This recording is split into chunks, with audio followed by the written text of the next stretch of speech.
Fala galera, estamos aqui com mais um vídeo do JJV Learning e hoje nós vamos continuar nossa série de história do cristianismo com o tema Inquisição Espanhola. Para entender a Inquisição Espanhola, é importante saber que ela não foi a primeira Inquisição. A primeira Inquisição foi estabelecida em 1229, proibindo a leitura bíblica para os leigos. E a segunda foi instituída em 1252, onde o Papa Inocêncio autorizou a tortura para conseguir informações. É também importante entender que nessas inquisições a igreja não matava oficialmente, ela entregava ao Estado para o Estado executar as penas capitais, geralmente através das fogueiras. E no final do século XV surgiu duas personagens importantes da história do cristianismo, que foram os reis que foram intitulados como reis católicos, os reis da Espanha, o rei Fernando de Aragão e a rainha Isabel de Castela. Fernando de Aragão ele não se importava tanto com o zelo religioso, porém Isabel ela tinha muito zelo pela religiosidade. E no momento que ela vivia, a Igreja Católica já passava muitos séculos pelos problemas que já nós citamos e qualquer pessoa que já leu sobre a história do cristianismo conhece, que era o problema do acúmulo exacerbado de riqueza no alto clero, e no baixo clero tinha a questão da prostituição, que era muito comum entre os clérigos, entre os padres, entre os monges, entre os freis. Então a rainha Isabel ela quis mudar primeiramente essa situação. Então a mudança teve um início de reforma na igreja espanhola e ela intitulou um homem chamado Cisneros, um monge, para começar essa mudança. Cisneros era um monge muito dedicado aos estudos da Bíblia e ele começou a reformar os mosteiros espanhóis e bater de frente com a superficialidade bíblica dos sacerdotes.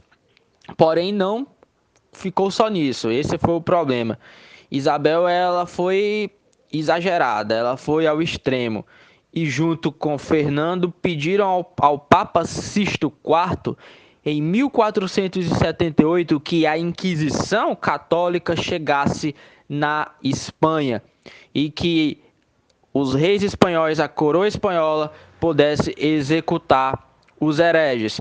Porém, em 1490, somente em 1482 é que começou a ter execuções.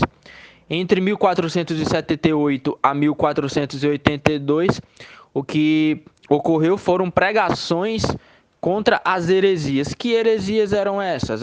Eram as heresias judaicas e as heresias muçulmanas, as heresias do islamismo.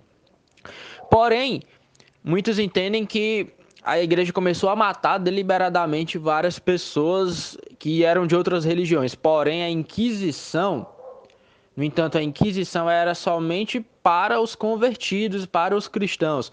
Os judeus e os muçulmanos, eles não eram alcançados pela Inquisição. Os judeus e muçulmanos que se convertiam ao cristianismo, se eles continuassem nas práticas judaicas e muçulmanas, aí eles enfrentariam a Inquisição. Depois de Cisneros, outro sacerdote foi encarregado para ser o inquisidor-geral da Espanha. Esse é bem mais famoso, Tomás de Torquemada. Ele era exemplar na religiosidade, porém cruel, e levou muitos para a fogueira. E, entretanto, como eu disse anteriormente, os judeus e muçulmanos eles não eram alcançados. Porém, em 1492, mais precisamente na data de 31 de março, foi dado 4 meses para os judeus abandonarem o país. Ou seja, eles não seriam mortos, porém, se eles continuassem sendo judeus, eles tinham que abandonar a Espanha. E o batismo era a única solução.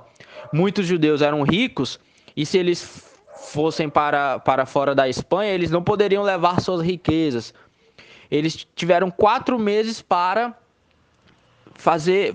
arranjar uma solução. Eles tinham que vender as suas riquezas e levar, mas eles não poderiam levar os seus patrimônios em si. Então, alguns judeus, principalmente os mais ricos, eles se batizaram. Foram batismos solenes para tentar influenciar os judeus mais pobres a se batizarem também para continuar na Espanha. Mas a maioria não cedeu e foram expulsos da Espanha. Não foram mortos, foram expulsos em 1492. E sobre o número de mortos, isso também é algo polêmico. Os católicos mais conservadores dizem que em mais de 300 anos de Inquisição, tiveram de 130 mil a 150 mil julgamentos e apenas uns 6 mil foram mortos. Eles comparam com outras inquisições, como a Inquisição Calvinista, que mataram mais pessoas em menos período de tempo. Mataram menos pessoas, mas foi em menos período de tempo, então proporcionalmente foi maior, né? Se comparar com o número de anos. E com os regimes socialistas também, que mataram muito mais pessoas. Então, os conservadores católicos, eles argumentam isso. Eles mataram, mas não mataram tanto como outros movimentos na história. Já outros historiadores mais críticos dizem que o número foi bem maior de mortos e de torturados pela Inquisição espanhola.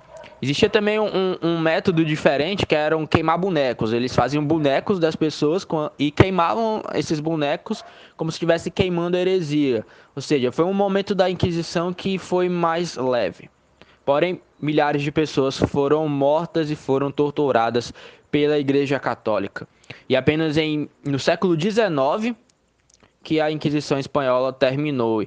E talvez esse tenha sido o principal motivo do protestantismo não ter crescido na Espanha durante esse tempo todo, durante esses 3, 4 séculos. Porque o protestantismo ele surge no século XVI, né? A Inquisição Espanhola surge no século XV, e quem fosse protestante passaria pela Inquisição. Então os protestantes espanhóis fugiram ou seja, o protestantismo não floresceu na Espanha. Então o objetivo da Inquisição Espanhola era manter a unidade da Espanha, e para isso era necessário ter uma única religião, e qualquer outro tipo de pensamento religioso deveria ser sufocado e não poderia existir.